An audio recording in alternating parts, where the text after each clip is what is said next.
जो बांग्लादेश कल तक भारत के साथ हुआ करता था, आज वो हिंदू विरोधी बनता जा रहा है। तो वहीं चीनी जहाज़ों ने बांग्लादेश के बंदरगाहों पर लंगर डालना शुरू कर दिया है। मतलब ये बांग्लादेश का इशारा भारत के लिए था कि हमें अकेला मत समझना। लेकिन इन सब के बावजूद बांग्लादेश में कुछ ऐसा होने में लगा है जिससे उसको अब चिंता करने की आवश्यकता है, क्योंकि हाल ही में उसके 2 ऑयल टैंकरों ने आग पकड़ ली थी जो अब पूरी तरह से बेकार हो चुके हैं।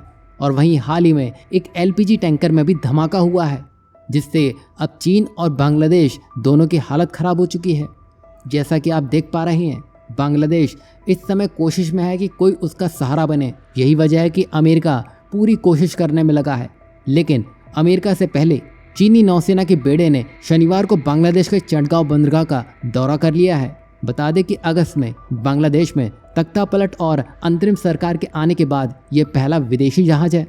वहीं बांग्लादेश में चीन के राजदूत ने कहा है कि हालिया राजनीतिक बदलावों के बावजूद चीन बांग्लादेश के रिश्ते मजबूत होने में लगे हैं। अब ये तो चीन का हर बार का है, वो मौका देखता है। जैसे ही भारत की पकड़ कमज़ोर होती हुई दिखाई दी, चीन उस मौके को हासिल करने में ज़रा सी भी देरी नहीं करता है। ऐसा ही उसने श्रीलंका में किया और पहले वो मालदीव में ऐसा कुछ कर चुका है।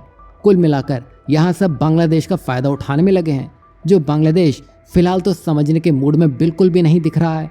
और इस बात का फ़ायदा चीन तो उठाने में लगा है, जहाँ चीनी दूतावास ने कहा है कि बांग्लादेश में चाहे जो भी बदलाव हो, चीन और बांग्लादेश के संबंध मजबूत बने रहेंगे। चीन अपनी पारंपरिक दोस्ती को और बढ़ाने और आपसी सहयोग को मजबूत करने और बेल्ट एंड रोड इनिशिएटिव को आगे बढ़ाने के लिए बांग्लादेश के साथ काम करने को तैयार है। अब चीन इतना सब बांग्लादेश के लिए सोच रहा है, वो उसको इतनी आसानी से तो मिलने से रहा, क्योंकि बांग्लादेश के चट्टग्राम क्षेत्र और उसके आसपास की स्थिति चुनौतीपूर्ण बनी हुई है, क्योंकि यहाँ अल्पसंख्यक समुदायों और सरकार के बीच तनाव अब भी जारी है। ऐसे में चीनी नौसेना का आना कहीं पाकिस्तान वाली घटना को फिर से ना शुरू कर दे। आपको याद ही होगा कैसे CPEC को लेकर चीन पाकिस्तान में कुछ नहीं कर पाया, उल्टा चीन का जो वहाँ निवेश है वो डूब गया है। अब चीन वैसा ही कुछ बांग्लादेश में करने के विचार से आगे बढ़ रहा है, जो इतना आसान नहीं रहने वाला है। और यहाँ बांग्लादेश भी ये सोचने में लगा है कि चीन जब तक साथ है उसकी नाव डूबने से रही।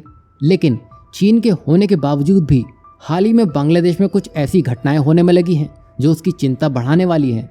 आपको याद होगा हाल ही में हमने आपको बताया था कैसे बांग्लादेश के 2 ऑयल टैंकर धू कर जलने लगे, जिनका नुकसान इतना हो गया है कि अब वो दोबारा इस्तेमाल नहीं किए जा सकेंगे। और ये कल ही की बात है जहां एक और LPG वेसल्स में आग लगने की घटना सामने आई है। और इस घटना में BLPG सोफिया नामक जहाज में आग लगी है, जिसके बाद एक बड़ा धमाका हुआ। और ये घटना चटगांव पोर्ट के पास घटी है। और इसमें सबसे अच्छी बात तो ये रही है कि 31 लोगों को यहाँ से सुरक्षित निकाल लिया गया है। लेकिन ये जो कुछ भी हुआ है वो बांग्लादेश की इस अहम बंदरगाह पर एक बड़ा संकट बनता जा रहा है, जो अब एक बड़ी समस्या बन चुका है। और ये सब कुछ हो रहा है, इसमें चीन भी चिंता में पड़ चुका है, क्योंकि यहाँ चीन का काफ़ी निवेश है और चीन यहाँ पर कई परियोजनाओं में शामिल है। और ये समस्याएं चीन बांग्लादेश संबंधों के लिए चुनौती बन सकती हैं। अब यहाँ भारत को 2 नहीं बल्कि 3 फ्रंट के लिए तैयार रहना होगा, क्योंकि चीन अपना घेरा मजबूत कर रहा है, क्योंकि अब वो बांग्लादेश में प्रवेश कर चुका है। मतलब उसके मन में कुछ न कुछ तो चल रहा है। इसलिए भारत को